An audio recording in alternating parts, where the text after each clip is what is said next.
4 a.m. The thermometer on Marcus's pack had stopped updating an hour ago. The last reading it gave was -29. That was before the wind picked up. He was still moving. That was the only thing he was sure of. The trail had disappeared somewhere behind him. Not gradually, the way trails fade at dusk, but all at once, like a switch thrown in the dark. One moment there were markers.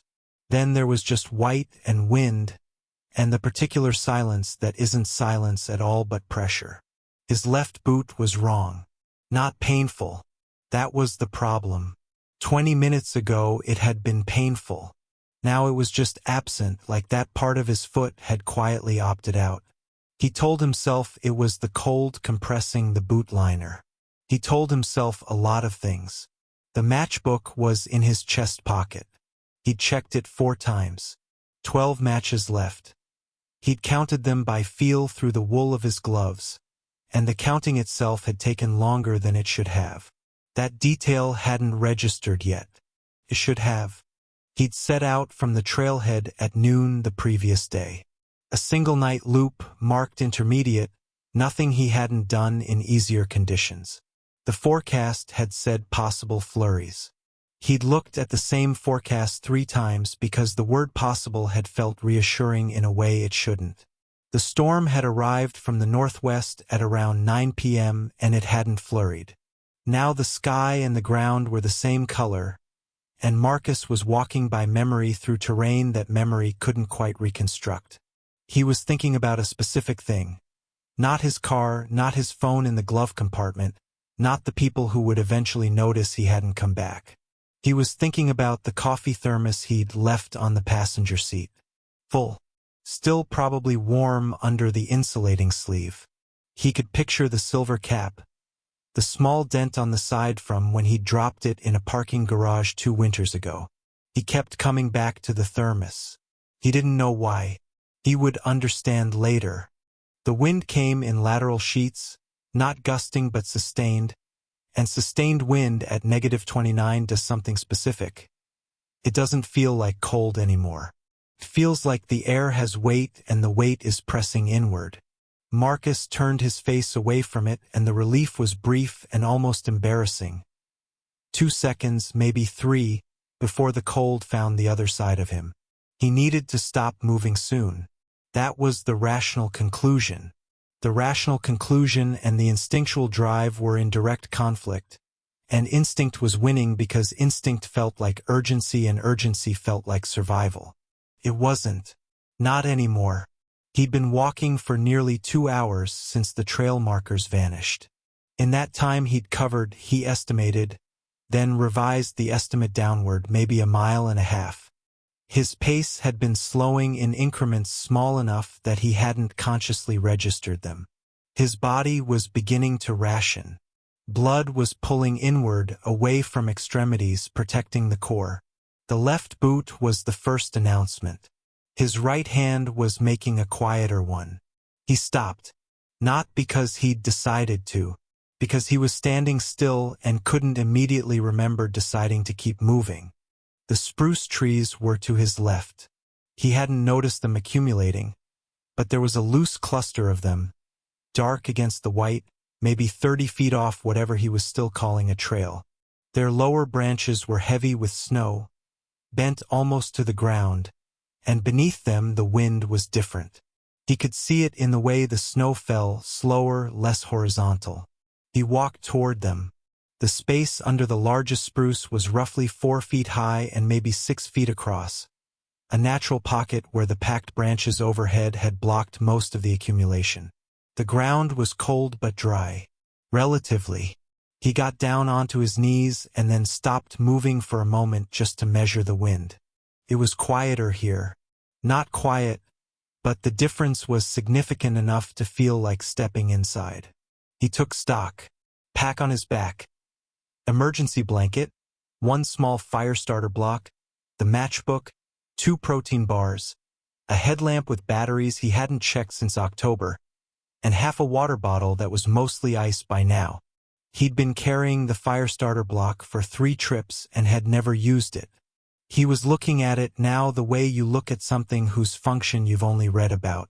He set it on the ground. The headlamp came on. Low battery icon, blinking amber. But it came on. Building a fire in a spruce hollow at -30 requires a specific sequence, and Marcus knew it in the way people know things they've read once and not practiced, abstractly with gaps. Clear a dry surface. Use the smallest possible tinder. Block wind from at least 2 sides. Don't rush the flame.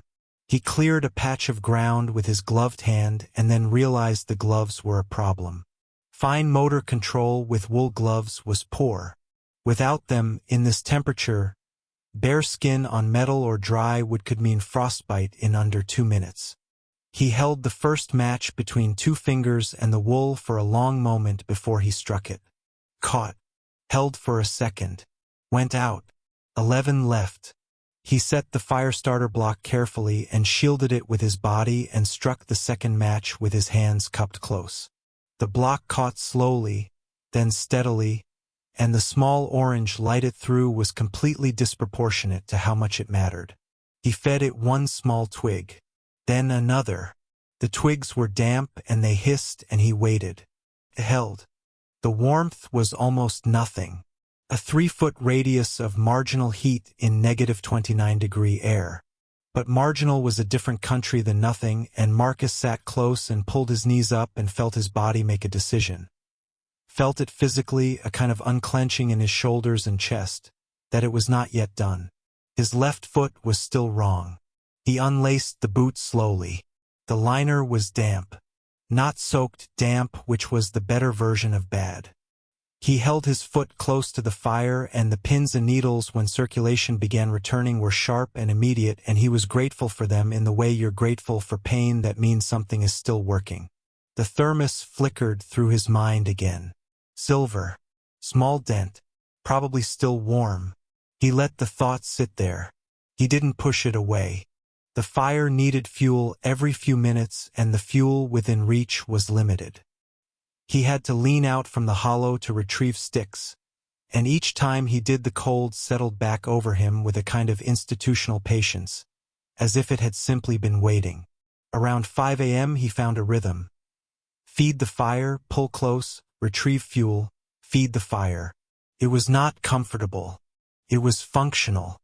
He ate half a protein bar in slow bites because eating generated heat, and he knew that even if the bar tasted like chalk and cold cardboard. That was when he heard it. Not close. Somewhere to his right, through the trees. A sound that wasn't wind, too irregular, too varied in pitch. He turned the headlamp toward it, and the amber beam reached about 15 feet before it gave out. The sound again. A voice. He almost didn't call back. His throat was dry and the instinct was strange. The instinct to verify before committing, as though this might be something other than what it obviously was. He called out. The sound stopped. Then, hello! A woman's voice. Strained but coherent. Over here, Marcus said, louder than he'd spoken in hours. I have a fire. He heard movement, the crunch of snow, irregular and effortful, and then she stepped into the edge of the headlamp's reach. Dark coat, long dark hair matted with snow, a red wool scarf wound high around her jaw. She was holding her right arm slightly away from her body, bent at the elbow, and her eyes when they found the fire were the eyes of someone who has been rationing hope for long enough that a small amount of it feels overwhelming. She sat down across from him without speaking for a moment. Her name was Nora. She said it like a confirmation of something. He said his name. She nodded. Your arm, he said. I fell. She didn't say more and he didn't push.